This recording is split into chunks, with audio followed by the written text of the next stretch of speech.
আসেন তাহলে প্রথমে আমরা কি পরীক্ষা দিলাম? ক্ষুধা দিয়ে পরীক্ষা দিবেন, মানে দুনিয়া ভর রিজিক থাকার পরেও আপনাকে এক বেলা না খাওয়ায় রাখবে। দেখি আপনি কতটুকু আল্লাহর প্রতি রাগান্বিত হন, রিজিক শুকরিয়া আদায় করেন কি করেন না। আমার ভাইরা, আমার বন্ধুগণ, আল্লাহ তাআলা অনেক রিজিক থাকার পরেও, অনেক সম্পদ থাকার পরেও হঠাৎ করে আপনাকে একদিন না খাওয়ায় রাখবে। বাড়ির থেকে বের হয়েছেন, আত্মীয় বাড়ির উদ্দেশ্যে যায়, দেখেন ওইখানে আপনাকে বসায় রেখে পাক করতে যাবেন। আপনি রাগ হয়ে এসে বলুন, ইনশাআল্লাহ আজকে কপালে খাওয়াই নাই। বাড়িতে থেকে না খাই আসলাম, আসলাম যে আত্মীয় বাড়ি সেটি খাবার দিব, এখানে আমারে বসায় রেখে পাক করতে যায় না, আত্মীয় বাড়িও থাকবো না, বাইরে হয়ে গেলেন, আরেক জায়গায় গেলেন, মানে কোন জায়গায় আপনার জন্য খানা রেডি নাই। একদিন এক বেলা আপনাকে না খাওয়ায় আল্লাহ পরীক্ষা নিলেন।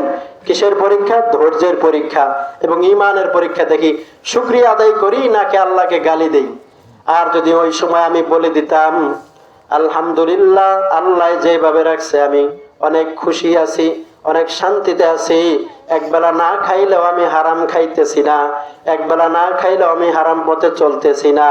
আল্লাহ বলেন, বান্দা এক বেলার খানা খাও নাই, আরেক বেলা এমন খানা, এমন রিজিকের ব্যবস্থা করে দিছি, চতুর্দিক থেকে খানা আসতেছে, তুমি খাওয়ার টাইম নাই। চতুর্দিক যে আসতেছে, এই আরে সারাদিন কিছু খায় নাই গো, এই চারটে আনে খাবার, ওই চারটে আনে, আনতে আনতে এগার টেবিল বোঝাই, এখন খাবো কয়টা? রেজিকে এমন রেজিক বাড়ছে, খাওয়ার এখন সময় নাই, কয়টা খাবো? আর খাওয়ার সুযোগ নাই, দু একটা খাইলে পেট ভরে গেছে। আল্লাহকে আমি ধৈর্য দিয়া রেজিক এক বেলা না দিয়া পরীক্ষা করলাম, তুমি শুকরিয়া আদায় করো কিনা। এজন্য শুকরিয়া আদায় করব কাল আল্লাহর। সব সময় খেয়ে থাকি না খেয়ে থাকি, অসুস্থ থাকি সুস্থ থাকি, বিপদে থাকি বালা মুসিবতে থাকি, বিপদ থেকে হেফাজত থাকি, সব সময় শুকরিয়া আদায় করব কাল আল্লাহর। এজন্য আল্লাহ তাআলা আল্লাহর খাস বান্দারা বলছেন যে তোমরা বেশি বেশি শুকরিয়া আদায় করো, যে শুকরিয়ার মাধ্যমে তোমার দুঃখ থাকলে দুঃখ দূর করে দেব, কষ্ট থাকলে কষ্ট দূর করে দেব, রিজিক না থাকলে রিজিকের ব্যবস্থা করিয়া দেব। আর যদি শুকরিয়া আদায় না করো, যা আছে তার থেকে কমায় নেব। যারা আছে তার থেকে কমাইলে আপনার বিপদ বেশি না কম? যা আছে তার থেকে কমতাছে খালি। অনেকে বলে এত কামাই করি, এত কিছু করি, কমে কে, বাড়ে না কে? আল্লাহ বলেন বাড়বে কিভাবে? আমি যে রোজগার করার শক্তি দিছি, আমি যে সম্পদ দিছি, এগুলা তো তুমি খাও আর জোড়ায় রাখো, তুমি তো দান করো না। দান সদকার মাধ্যমে রিজিক বাড়ে এবং কমে, আপ ডাউন করে। নদীর স্রোতের পানি যেরকম আপ ডাউন করে না, দান সদকা আপনি করবেন না, শুধু জড়াবেন জড়াবেন, দেখবেন এমন বিপদ আইছে, ওই যে হুজুরে বললো সব যাইতেছে। তাহলে আমাদের কি করতে হবে? যা আছে তাই নিয়ে আমাদের সাহাবীদের মতো আগাইতে হবে। যেখানে যা লাগে তাই দিয়ে শুরু করেন। আপনি 5 টাকা পান, 5 টাকায় সাহায্য করেন। 10 টাকা আছে, 5 টাকা দান করে দেন, আর 5 টাকা দা। আল্লাহ যদি চালায়, ওই 5 টাকার মাধ্যমে আপনার রিজিক দিবে। আর যদি না চালায়, 10 টাকা দাও, রিজিকে বরকত হবে না। প্রতিদিন নিয়ত করবেন যে আমি আমার রোজগার থেকে 5টা টাকা হলো আল্লাহর রাস্তায় দান করে দেব। কোন এক মসজিদে কোন এক জায়গায় কালেকশন হইতেছে, 5 টাকা দান করে দিবেন আপনার রোজগার থেকে, আল্লাহ বরকত দিয়ে দিবে। আর যদি কৃপণ বকিলের মতো, যদি নিজের, বকিল কাকে বলে? নিজে খায় অন্যকে দিতে চায় না। আর কৃপণ কাকে বলে? নিজেও খায় না, অন্যেরও দেয় না।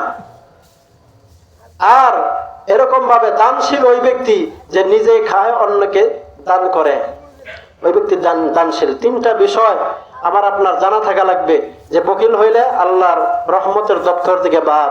আর যে কৃপণতা করি, ওই যে আমরা বাংলায় একটা কথা বলে থাকি, কৃপণের ধন পিঁপড়ায় খায়। সম্পদগুলা আস্তে আস্তে নিয়ে নিয়ে খাইতেছে, আর উনি নিজে কি করে? দান করে না। এই জন্য কৃপণ হইতে আপনাদের ভয় থাকতে হবে যে কৃপণ হওয়া যাবে না, বকিল হওয়া যাবে না, দানশীল হইতে হবে, মাহরুম থাকা যাবে না। যাই কিছু পারেন দান করবেন।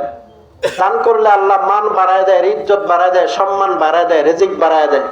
তাহলে আমরা দান করবো তো ইনশাআল্লাহ, দান করার চেষ্টা করব। আরেক যে কথা বলতেছিলাম, নামাজ।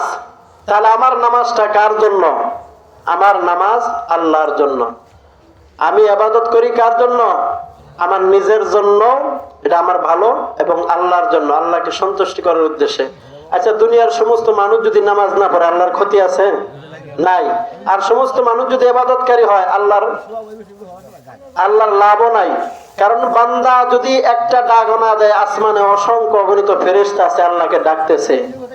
বান্দা যদি আল্লাহ বলে ডাক দেয়, বান্দারই লাভ, আমল নামায় সওয়াব আসলো, নিজে উপকৃত হইলো, জাহান্নামের পথ থেকে জান্নাতের পথে চলতে পারবে, আল্লাহ খুশি হয়ে যাবে। এটা বান্দার লাভের জন্য। আসমান জমিন গ্রহ নক্ষত্র চন্দ্র সূর্য যত যা দেখি দুনিয়ার আসবাবপত্র সবই বান্দার উপকারের জন্য। এগুলা যদি আমি না করি, এখানে যারা আছে একটা ডাকও যদি না দেই, কালকে সূর্য উঠবো, ডাক দিলেও উঠবো। কিন্তু আমি যদি আল্লাহরে ডাকি, ওই চন্দ্র সূর্য গুলো আমার দিকে লক্ষ্য রেখা আল্লাহর জন্য বলতেছে, তোমার বান্দারা আমি আসমান থেকে চন্দ্র উঠছি সূর্য উঠছি, এগুলা দেখে শুকরিয়া আদায় করে আর তোমরা হুকুম মানে।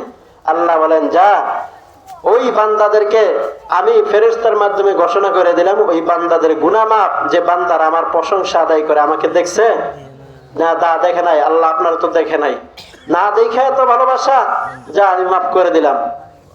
সুবহানাল্লাহ। যদি এই প্যান্ডেলে যারা বসছেন, যদি আমাকে দেখে নাই, আমার নবীকে দেখে নাই, জান্নাত জাহান্নাম কিছুই দেখে নাই, তারপরে শীতের মধ্যে কষ্টকে অপেক্ষা রেখে তারা আমল করতেছে, যা ওই প্যান্ডেলে যারা বসছে, ধনী আর গরিব নাই, কৃষক আর শ্রমিক নাই, সবাইকে মাফ করে দিলাম। সুবহানাল্লাহ। তাহলে আমাদের পক্ষে এই ঘোষণা ভালো না খারাপ?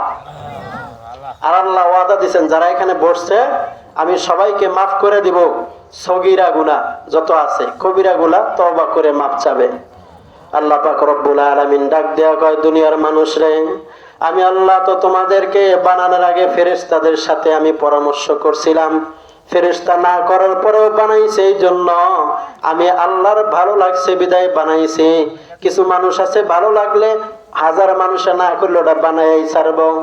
মানুষ আছেন এরকম একগাওরা মানুষ, কয় যে হাজার মানুষে না করবে, আমি শুরু করছি বানাই ছাড়বো। আল্লাহ কয়, আমি সবাই না করলেও আমি কেন খলিফা বানাইলাম? বানানোর উদ্দেশ্য হইলো আমার ভালো লাগছে, আমার বান্দারা আমার কুদরতি ভাই সেজদা করবে, এই জন্য আমি বানাইলাম। ফেরেশতা বলে, আমি তো এক ফেরেশতা, সেজদাগত অবস্থায় আছি, আসমানে যতদিন থাকবো সেজদা দিয়া শুধু আপনার তাসবিহ গাবো, তাহলে আবার সেজদা দেওয়ার বান্দা বানানোর প্রয়োজন কি? বলে, তুমি তো কাঠের পুতুলের মতো নড়াইলে নড়ো, না নইলে নড়ো না, তুমি তো গুনাহ করো না, শুধু আমল করো। আর এমন এক বান্দা আমি দুনিয়ার জমিনে পাঠাবো, তারা গুনাহ করবে আমলও করবে, আমি গুনাহ এবং আমল মিলিয়ে তারা তওবা এবং আমি আল্লাহর প্রতি ভয় থাকার কারণে গুনার দিকে না তাকাইয়া রহমতের নজরে তাদেরকে তওবা করার কারণে মাফ করে দিব। সুবহানাল্লাহ। গুনাহ করবে, নেক আমলও করবে, কিন্তু আল্লাহর ভয় যদি অন্তরে থাকে, খাটি দিলে তওবা করলে আমি গুনার দিকে তাকাবো না, আমার রহমতের খাতিরে তাকে মাফ করে দিব। সুবহানাল্লাহ। কিন্তু আমার আপনার লক্ষ্য থাকতে হবে, গুনার চেয়ে যেন সওয়াবের পাল্লাটা ভারী হয়, সওয়াব যেন বেশি থাকে আমল নামায়। সাহাবীরা এরকম নিজেরা নিজেরা চিন্তা করছেন যে আমার জীবনে গুনাহ বেশি না সওয়াব বেশি, নেক আমল বেশি না বদ আমল বেশি। যদি দেখছে যে একটু গুনাহ বেশি হয়ে যাইতেছে, তারা তো ওরকম গুনাহ করে নাই, তারপরেও দেখতেছে মনের থেকে সাক্ষী আসতেছে গুনাহ বেশি হইতেছে, তারা সুন্দর করে ওযু বানায়া নামাজ আদায় করে আল্লাহর কাছে কান্নাকাটি শুরু করছে। আমাদের বিপদ আসলে মসজিদ থেকে দেয় দৌড়, আর সাহাবীদের বিপদে মসজিদে ঢুকছেন। এক কথা বলতেছিলাম, জুমার সময় একজনের মির্কি বেড়া মরছে, কি বরবিটা যখন থাকি, আমি মনে করছি দলীয় ভাবে মনে মারামারি বাচ্চা নয়, আগুন লাগছে কোনো জায়গায়। জুমার খুতবা দিবস, দাঁড়াইছি, আজান শেষ, দাঁড়াইছি, মানুষ হুড় হুড়ি দৌড় বেড়ে বাইরে গেছে, আরে উপায় কি, কি কোন জায়গায় মারামারি লাগলো না আগুন লাগলো? এখন কয়, হুজুর একজনের মির্কি বেড়া মরছে, পানির মধ্যে পইরা হাবুডুবু খাইতেছে। তাহলে দুই একজন গেলেই তো হয়, সবাই দৌড় দিছে খুতবা থুইয়া। মানে এই যে অবস্থা আমাদের, যে বিপদ আসলে আমার মসজিদ থেকে দৌড় বেড়ে বাইরে হই, আবার বিপদ না থাকলে আমরা কি করি? বিপদ না থাকলে তো আর উপায় নাই, তাহলে আসলে জায়গায় জায়গায় আমরা বসে থাকি, বিপদ নাই মুসিবত নাই। আর যদি বিপদ আসে, ঢোকার দরকার ছিল মসজিদে, আর বিপদ দিকে মসজিদ থেকে দৌড় বেড়ে বাইর হই, তাহলে সাহাবীদের দিকে তাকায়া দেখি, আমাদের জীবনের দিকে তাকায়া দেখি কেমন ভাবে আমরা চলতেছি। তারা বিপদে মুসিবতে আল্লাহর ঘরে আসছেন, আল্লাহর কাছে দোয়া করছেন, আর বিপদে মুসিবতে আমরা এদিকে বাইর হয়ে যাই। কয়েকদিন আগে ভূমিকম্প হইল না, শুধু এক মসজিদের, আমার ছোটটার মসজিদে খতমে গেছি, দোয়ার সময় যার খতম আর আমি আর যে দোয়া করতেছি, এই তিনজন বেঁধে ব্যাগ হুজুর দিছে দৌড়, আচ্ছা যদি মরা ভাগ্যে যদি নসিবে মৃত্যু থাকে, দৌড় দিয়ে আর কতটুকু আগাইতে পারবে? উনি মারা যাবেই যাবে। এমন ভাবে নাড়া দিছে, মসজিদ এভাবে নড়তেছে, ভিতর থেকে এরকম ছাড়াই বাড়ি দিলে যেরকম শব্দ হয়, শব্দ হইতেছে। আমরা তিনজন বসে এলাম, আর ওরা দিছে দৌড়। আসলে যদি মৃত্যু আসে, দৌড় দিয়ে বলাইতে পারবে? আল্লাহ তাআলা দুনিয়াটা একটা নাড়া দিয়া দেখাই দিলেন যে দুনিয়ার মানুষ, তোমরা যতই বাহাদুরি করো,